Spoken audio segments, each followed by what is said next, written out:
অনেক অপেক্ষার পর অবশেষে বাংলাদেশের মার্কেটে লঞ্চ হয়ে গেল জিক্সারের 250 সিসির দুটি বাইক। একটি হচ্ছে সুজুকি জিক্সার 250 এবং অপরটি হচ্ছে সুজুকি জিক্সার SF 250। তো চলুন এই দুটি বাইকের ফার্স্ট ইমপ্রেশন দেখে নেওয়া যাক।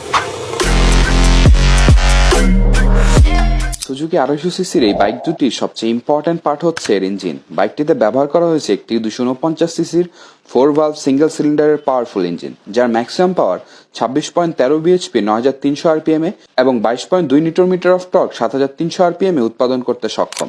এর সাথে বাইকটিতে ব্যবহার করা হয়েছে 6 স্পিড গিয়ার বক্স, যা বাইকটিকে ফাস্ট অ্যাক্সেলারেশনে সাহায্য করবে। বাইকটিতে আরও ব্যবহার করা হয়েছে SOCH অর্থাৎ সুজুকি ওয়েল কুলিং সিস্টেম।